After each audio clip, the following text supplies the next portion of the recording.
HP segala macam. Terima kasih teman-teman rekan-rekan media yang sudah setia menunggu dalam mengawal proses hari ini, bahwa kita punya komitmen terhadap proses mengawal demokrasi. Dan hari ini kami sudah melaksanakan panggilan dari pihak kepolisian melakukan penyelidikan, dan kami sudah menyampaikan segala sesuatunya sudah diproses penyidik, dan selanjutnya akan masuk.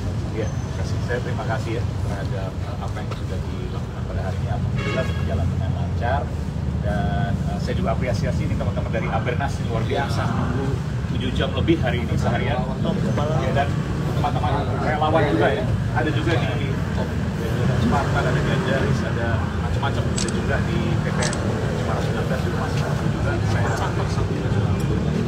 luar biasa, jadi saya terima kasih sekali atas dukungan ini. Ini bukan dukungan pada saya, tapi ini dukungan untuk demokrasi.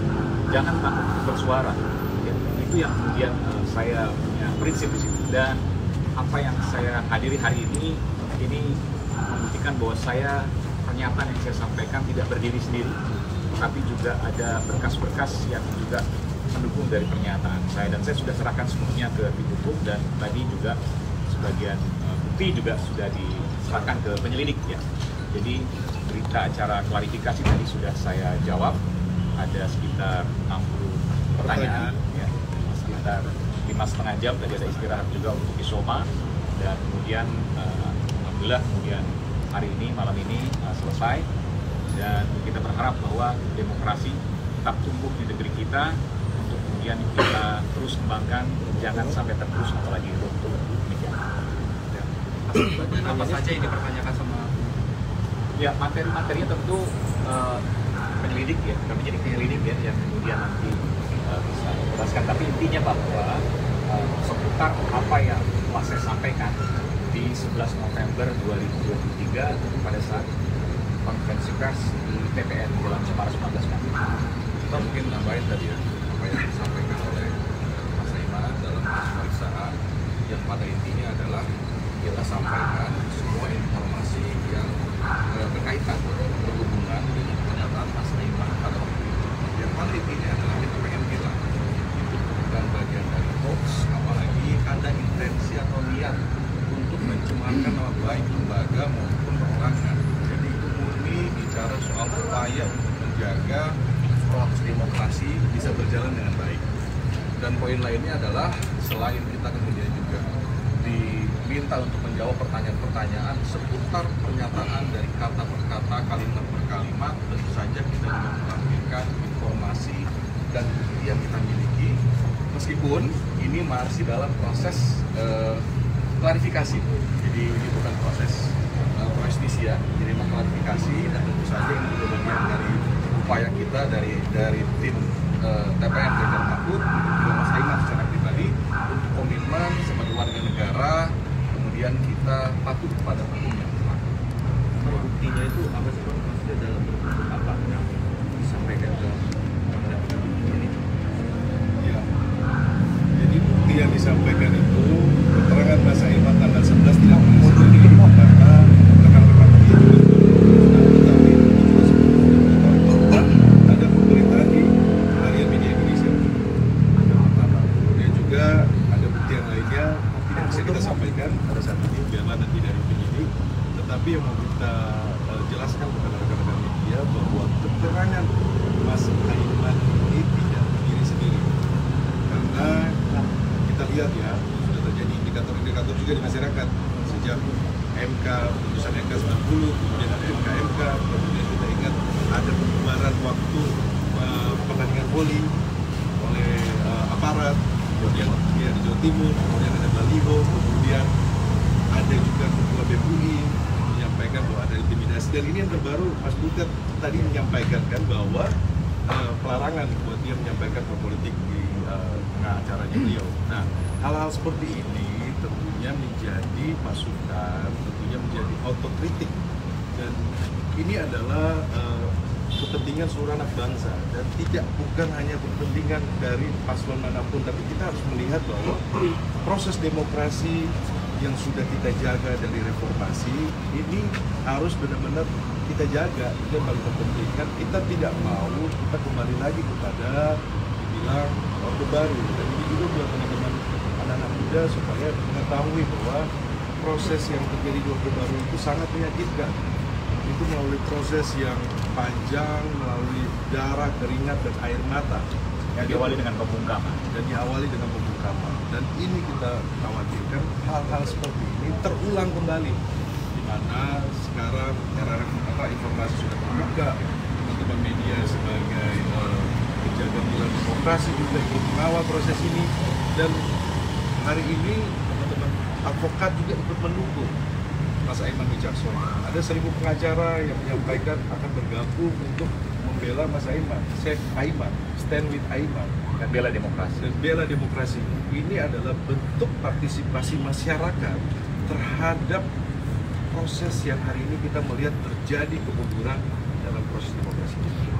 Dan kita berharap bahwa kepolisian dalam hal ini harus secara profesional bekerja sesuai dengan undang-undang yang berlaku.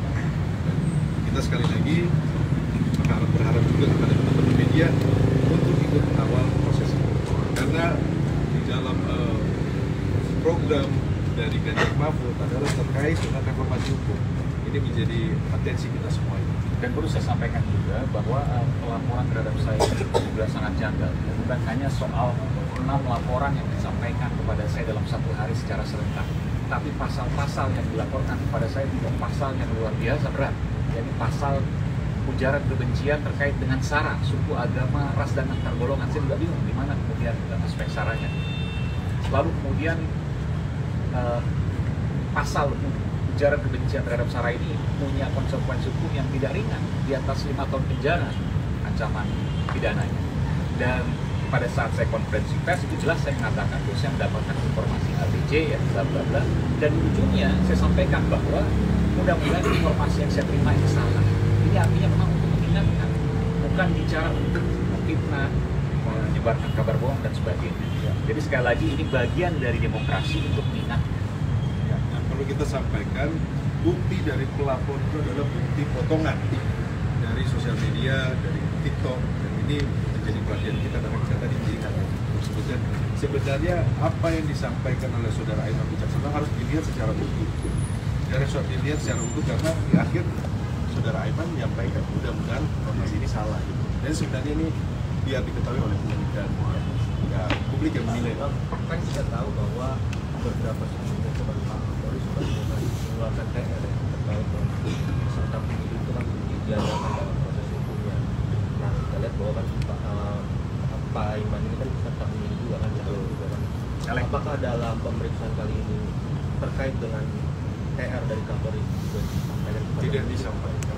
Jadi tidak disampaikan terkait dengan telegram dari Kapolri bahwa peserta pemilu tidak dapat diproses pidana, harus menunggu sampai proses pemilu selesai. Terima kasih buat rekan media yang sudah mengingatkan. Harusnya ini menjadi catatan khusus ya, bahwa apa yang menjadi TR atau kemudian sampai menjadi undang-undang atau itu harus dihormati lah. Yang kita aturan ini kita harus jaga bersama. Mas, tadi kan disebutkan kalau Mas Aiman itu mendapatkan informasi terkait oknum ini ya. Ini kalau boleh tahu, boleh nggak sih disampaikan oknumnya? Saya pikir ini adalah proses hukum dan teman-teman yang tadi kita sampaikan di awal bahwa Mas Aiman Wicaksono tidak berdiri sendiri. Sampaikan. Jadi ada bukti-bukti juga, itu bukti-bukti terbesar pada penyidik. Nanti hal itu yang mudah-mudahan salah ya. Ya, itu kan ada pernyataan kan di akhirnya mudah-mudahan dalam konferensi pers itu ya, saya sampaikan artinya itu sebagai bahan untuk mengingat, kemudian ditindaklanjuti oleh pihak-pihak. Nah, kan itu harapannya. Termasuk juga saya ambil juga dari beberapa media, ya, media Indonesia ya, yang pada waktu itu saya jadikan salah satu. Mas, untuk berikutnya harapannya seperti apa? Apakah ada pihak-pihak yang diharapkan diperiksa juga, dipanggil juga, atau ya, seperti kita apa? prinsipnya adalah mengikuti proses yang ada sebagai warga Indonesia dalam melakukan hukum. Ya, apa yang akan disampaikan oleh penyidik atau siapa pihak yang bisa dipanggil ya kita hadir. Ya, mungkin tambahkan ya, artinya ini bukan perkara yang esensial. Saya rasa negara ini punya banyak perkara hukum yang lebih substantif daripada isu soal masa iman.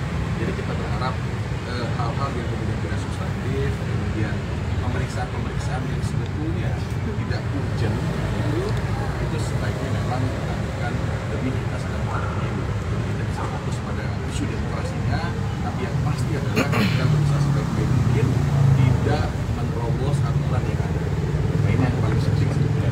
Dan poin lainnya adalah kedatangan Mas Saiman sini sebetulnya juga menjadi sebuah simbol bahwa kita berharap masyarakat tidak takut ya, berkomentar, memantau jalannya pemilu, jangan sampai kemudian surut karena adanya upaya-upaya atau ancaman-ancaman kriminalisasi. Jadi saya percaya polisi masih profesional, ya, dia akan melindungi pemilu yang sekarang hari ini sedang berlangsung. Kemudian ini juga bagian kecil lah kita kepada kepolisian itu partisipasinya dalam menjaga demokrasi negara seperti ini.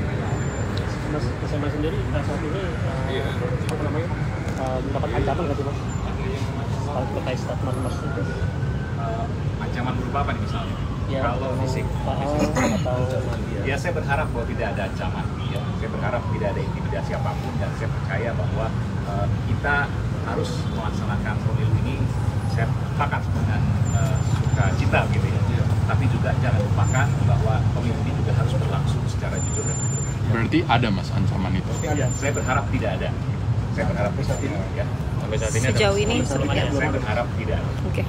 Ya, dan yang paling penting adalah kami berharap bahwa jangan itu dipakai sebagai alat ya untuk menekan orang yang tidak mau, orang kecil. Dan dalam posisi ini kita melihat bahwa semua proses sudah dibuka dan masyarakat memantau dan ini menjadi perhatian dari semua publik ya dalam posisi. Dan sekali lagi kami meminta keadilan. Terima kasih. Terima kasih. Advokat Abernas luar biasa. Oke. Terima kasih ya teman-teman ya.